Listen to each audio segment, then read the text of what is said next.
Yeah? Okay, Bishut Kal Kadosh. First of all, before we're going to start, what we're going to be doing right now, tonight, is going to be doing the last Mishnah, Masechet Gittin, which I actually learned with my son, and then Be'ezrat Hashem we're going to start Masechet Kiddushin, which that's everybody's going to start. But before just starting, I just wanted to start by, first of all, explain the program. So the program is something which is worldwide, which we have calendars, we have everything that we're going to give out, distribute. But basically what it is that you're supposed to learn 2 Mishnayot a day, every single day. Every 6 years you finish Shas of Mishnayot. It's very, very important because it's not like Daf Yomi. Daf Yomi is on the Gemara. There's a lot of Mishnayot that we will not be learning because there's no Gemara on those Mishnayot, whether it's all of the majority of all of Zraim other than Brachot. There's going to be other parts also, whether it's going to be of Kochim and Tarot, the ones which are not going to have any type of Gemara, so you have the Mishnayot. So we're going to be learning Mishnayot. So how did this start over here? So I'll give the introduction. My brother, Rabbi Yosef Amram, so in Toronto, he actually started and he was pushing for the program. He told me that when he started with 10 people, it went up to 20. He just told me yesterday when I was speaking to him, Sunday, 2 days ago. No, yesterday, Sunday. So it was yesterday when I was speaking to him in Toronto, he told me that he's going to pick up 100 Mishnayot. Because basically he's giving to the Kolel, he's giving to this Beit Knesset, another Beit Knesset. So therefore it started very small. So what happened was that he came a few months ago, I don't remember exactly the date, he came and he started speaking to me about the program. And I started saying, okay, it sounds good, but I don't know. Back, forth, all of a sudden he knew who to choose. He went and he grabbed my son Moshe and he convinced Moshe to start it. So once he convinced Moshe to start it, so by force, I also have to start it. So then I have to start it with Moshe. It says the sons will bring the father. 100%. So my son brought me back, yeah? So what happened is that all of a sudden, he was the one that brought me in, so I said, okay, fine. So let's start. So I called up. I got Laurent to call up. Laurent called up, and he goes, okay, fine. So he asked me, how many do we bring? I said, okay, let's start with 10. Let's see what's going on. What else I got? I asked 1, 2, 3 people. I didn't get the response. It turned me off a little bit. I just said, okay, fine, we're going to wait. All of a sudden, we're starting going through, and I said, you know what? Chabal, it's a nice program. Let's try to push it more. So what happened was, that's what I said, you know what? We're going to start a new one, which is coming Kiddushin. It's going to be a lot of noise. Let me really start pushing. So I started pushing, and I started getting a few good answers, positive answers. So yes, we're going to go ahead with it. I said, okay, so it sounds good. And then Laurent took it to the next level, which basically went, and he said, okay, fine. So if you're already doing it with your son, and I might do it with my son. Wow. So why don't we start doing it? That it should also be an Avot Bani program. Meaning it's not only just now the Keilah that is doing it. Huh? I said it's not only going to be right. Because Richard Moore, he's not doing it with his son. He's doing it by himself. Or Nami Chayil, he's doing it by himself. Jean-Jacques will do it with his son and his grandson, right? Or he could do it also by himself. Be'ezrat Hashem, right? And each person, right? Moshe Rabbi, Be'ezrat Hashem, he'll also do it with his son later on. But for now, he's doing it by himself. There's a lot of people that they're also doing it on their own, and they're doing it with their children. Also Yosef Naon, right? Also he's right now when Eitan is also going to start with his. Also, there's a lot of people, by the way, that they're starting with us and they're not here. Whether it's going to be Max Akanim with his son, whether it's going to be Roy Chazan, whether it's going to be Emmanuel Korshia. There's a lot of, I don't remember, I have the entire list. There's 25. Lachmi and his son, right? There's already the Jonathan Jurno. There's a whole bunch of people that they're doing it, Be'ezrat Hashem.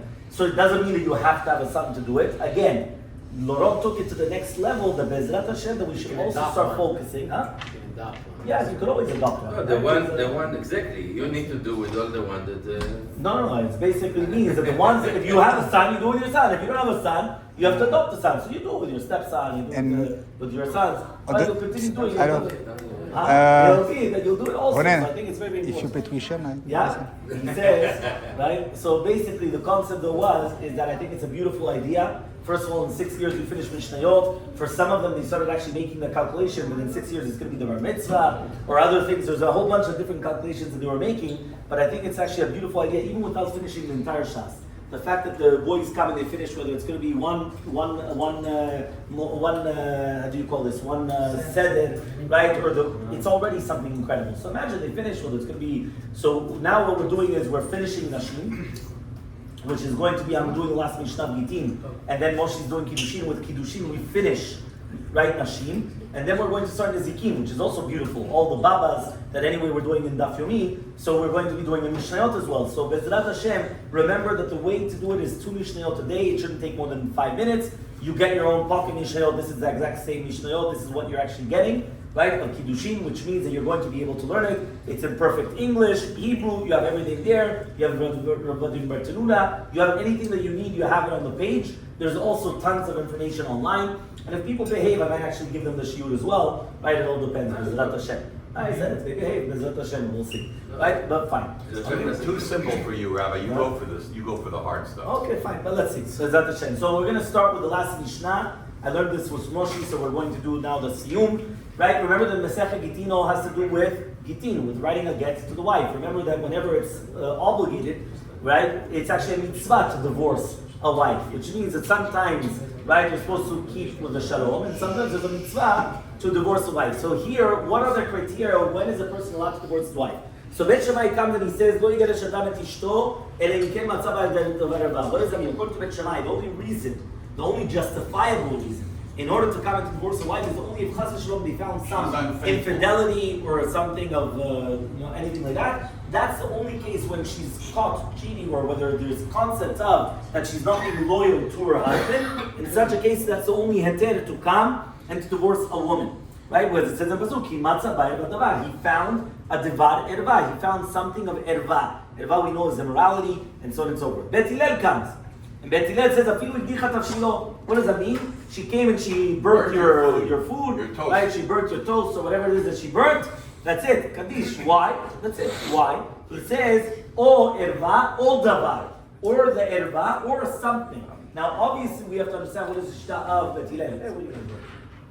Yeah, the last one is going to be Rabbi Akiva. He's my guy. Right? Rabbi Akiva comes and he says, right? So Richard is a good fan of Rabbi Akiva. Afilu matzah acheret na'eh mena. Even if he found someone prettier, nicer than her, that's already enough. Shneimar v'yayin lo tintzachem mena. If it's going to be that he didn't find favor nice, which means that even if he found somebody better than his wife, that's already enough. So now, how do we exactly understand this?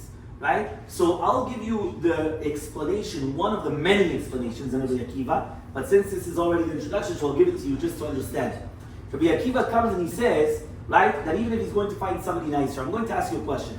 Out of all the people that we know, that they love the concept of Ben Adam Lechavero, who's one of the main components of Ben Adam Lechavero? Who is it? Rabbi Akiva. Rabbi Akiva says, Zekra Gadol B'Torah, V'Avtalecha Kamocha. How in the world do we understand that Rabbi Akiva, that he is his motto, right? His entire fame, everything that he does, everything is V'Avtalecha Kamocha, and he comes and he says, you know what, listen, Miskena, by the way, after a few years of having a pregnancy, I might have been this, might have been that, and all of a sudden he comes, he shuf einik, he saw somebody else, and all of a sudden, by the way, it makes sense. Right? No, it makes sense with Rabbi Akiva. It's not nice. So how do you answer then? How do you explain that? After the wife tells him, if you love her better than me, go for it. We all one big family, it's okay. Yeah, you know what she's going to tell you. That's a nice way of saying it. I was going to say over my dead body. Like whichever one it is. Well, okay, fine. But what's the explanation? That's if you get far enough into the beating that you. That's if you like survive beating. If you survive long enough, then you can do it. Yeah. So listen to this. You know what the explanation is? Rabbi Akiva, listen to this. This is Musar Askel. Rabbi Akiva comes and he says like this. He says, if it's going to be that a man could find another woman more pleasing to him than his own wife, that's the biggest pigya, that's the biggest defect. In Ve'avtalecha Kamocha, that's already a heter, and that he should divorce his wife. Because it's a negative on him. Meaning that a person should come and be in so much, right, in love with his own wife, that for him, any other woman doesn't exist, the beauty, doesn't exist. How could there be somebody that's even nicer than his own wife?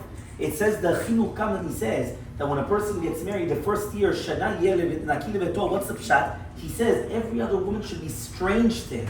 That if you come and you tell him something about another woman, it's like, oh, that's so strange. What only his own wife should be the main thing. Which means that if a person could come and even think about that he found somebody better than his own wife, that in itself is a defect in the marriage, which automatically he has to divorce his wife. Because he went and he messed up his own marriage. And therefore it's a defense that's on the husband, it's not on the wife. But if you think of it, it doesn't make sense. What? Miskina, what did she do? No, the opposite. It's the opposite. That's the fact that she comes. Pretty. What she do? She ugly. And therefore, that's why the Torah comes and it says, you don't deserve to be married to her. You have to divorce her. Why? Because you have to come and you're not able to do that. That's the pshat in Rabbi Akiva. You understood? Who says that? Who says that? There's a big rabbi, right? But it doesn't matter, right? Fine. So that's just to understand, right, the end of the Mishnah. Obviously, this is a beautiful Masechet, Hadran Alach, right, Masechet Gittin, right? This is the end of, and now we're going to start the first Mishnah of Masechet Kiddushin. So,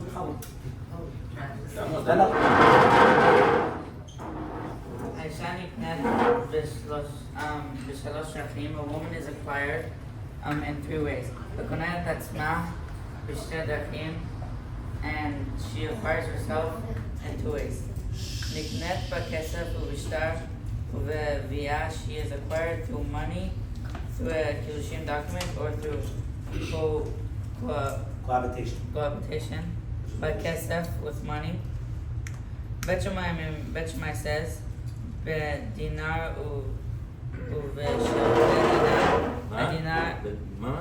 b'dinar v'shaveh dinar.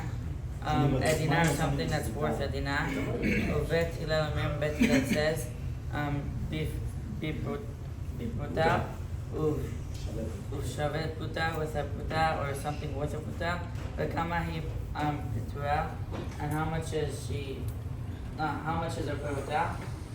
Worth echad mishmona b'yisar ha'iktalki.